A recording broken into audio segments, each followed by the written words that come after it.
a Negro boy in the South. We say black now. All right, black. All right. All right. Is it not the same thing? What? No, Negro. We are taught that all people are named after country. Chinese are named after China. Cubans are named after Cuba. Irish people are named after Ireland. Indonesians named after Indonesia. Japanese are named after Japan. Australians are named after Australia. But there's no country named Negro. Mm. All right, then let me... You understand? I understand. You're not as dumb as you look. Let me rephrase. Do I look that dumb? No, it's okay. What I really mean is, did you... History of ourselves, the history of our true religion, our nationality, our names. See, we don't have our names, you know. I notice how proud you all are, proud of your names. See, Chinese have names like Chang Chong, Lu Qian. This is Islamic teachings. Russians have names like Kosygin or Khrushchev. You have names like O'Connor or Grady or Kennedy. And Africans have names like Lumumba, Nkrumah. And Jews got names like Weinstein and Goldberg. And Italians got names like Dundee and Benvenuti and Marciano. But we have names like Grady and Clay and Hawkins and Smith and Jones and Johnson, but we are black. These are the slave names. Yeah, when I heard this, I knew it was the truth. It's history. So Muhammad Ali is a beautiful black name of our ancestors. So when I heard this, I just had to walk out of the church and Christianity because they never taught us our true knowledge. Then they told me how we were brainwashed in America.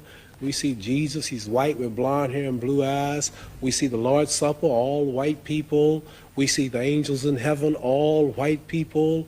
Woman, Miss World, a white woman. Even Tarzan, the king of the jungles in Africa, he was white. He said,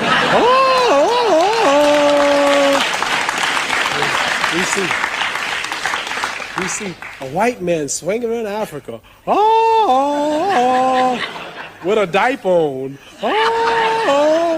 He beats up all Africans and breaks the lion's jaw. And then the Africans been in Africa for centuries. But he can't yet talk to the animals. But Tarzan, all of a sudden, some goat raised him up and he can talk to the animals. So I'm just showing you how the black man in America has been whitewashed his mind. And then we look at the good cowboys, they rode the white horses, and the president lived in a White House. They got TV commercials, White House cigars, White Swan soap, King White soap, White Cloud tissue paper, White Rain hair rinse, White Tornado Flow Wax, White Plus toothpaste.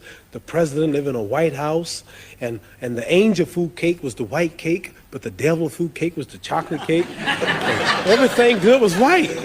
And when I heard this, I said, boy, this is the truth. So our religion teaches us the knowledge of ourselves, the knowledge of our culture, the knowledge of our history, makes us want to be with our own, marry our own, live with our own, clean up ourselves, do for self, quit forcing ourselves in white neighborhoods, but clean our own neighborhoods, makes us proud, makes us identify with our own brothers throughout the world. And after I heard this, being an intelligent man, then like I'm not only a winner in boxing or my stand on the draft, I'm a winner also in the movement that I follow for my people. And the only leader is Elijah Muhammad, who we believe was taught by Allah, God himself, to teach the so-called American Negroes the truth that's been hidden from them for 400 years, which will free them. Has said something which perhaps a lot of us white people have misunderstood. Perhaps you can explain it to me. He said that white men are devils. Yes. What does he mean by that? He means just what he said, the deeds and the works of the man. He says the American devils. The lynching, the killing, cutting the black people's private out, sticking it in the mouth, is what they did to us. I got a book called 100 Years of Lynching written by white men. Taking black women who was 4 months pregnant, they took us for years and hung us up with the feet and stuck a dagger in the stomach and ripped it and pulled the unborn baby out just to put fear in other slaves. They tied up black people to horses and 2 horses and pulled his arms out and pulled his legs out.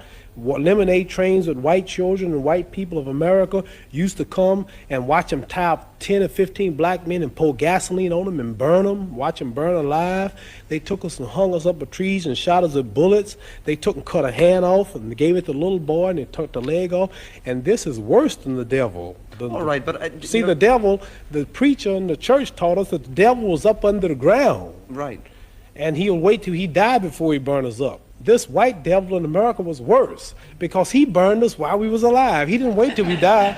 So what I'm trying to say is the deeds and the works. And I think this, if Elijah Muhammad can stand in America for 42 years before my little black self was born and say that the American white man is the devil, then the white man should get up and say you are a lie and carry him to court and say we are not the devil. Not one American, not one government official, one mayor, one senator, none of them will stand up and say that they are not devils and this man is lying. So what am I to do?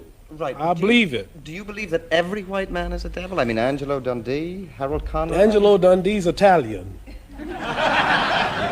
He's got a lot of black blood in him. Harold Conrad's Jew.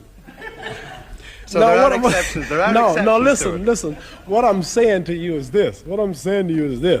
I'm saying that Elijah Muhammad, our leader, teaches us this. And I believe everything he say. So it's not for me to prove that. You must remember, you have not lynched me.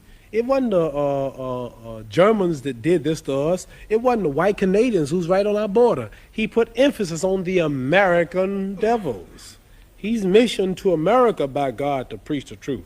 So what I'm saying, let's say we got one white fellow in America who has proved that he means right.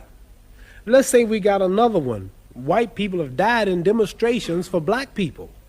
Now, here's the position I'm in. Here's 10,000 whites coming to kill me.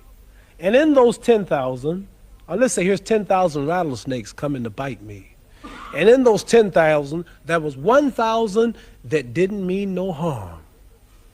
And I knew there was a good 1,000 snakes out there, but they all look alike. Now, what should I do? Should I keep the door open and let the 10,000 in, hoping that the 1,000 will unite and save me and one bite or kill me? Or should I just be safe and shut the door? So we have white people say, I mean right. I have a black husband. Oh, my children are black. I love everybody. I really believe you. But I'm sorry, man, there's 10 more thousand behind you that don't feel that way. I'm just sorry, but what am I going to do?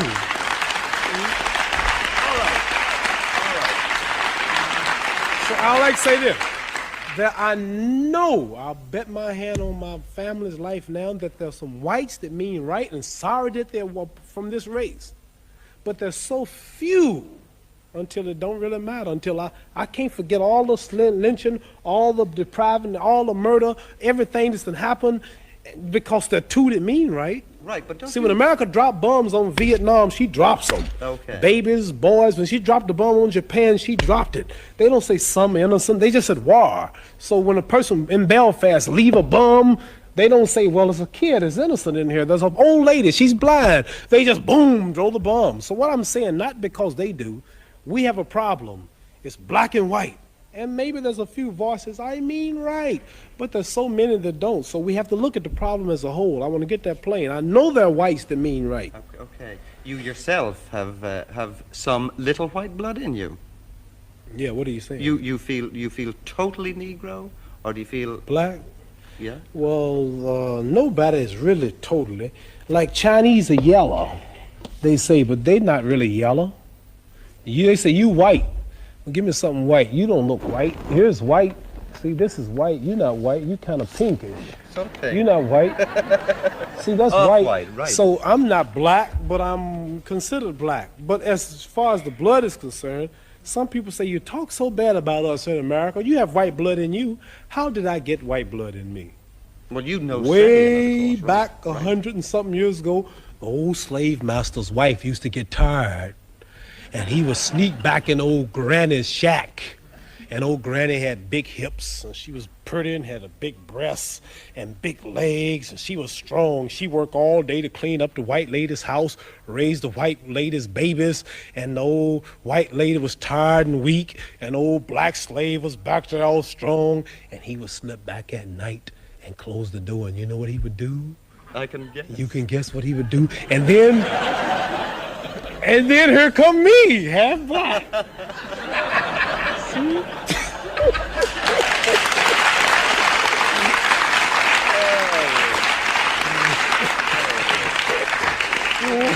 Maybe we can get back.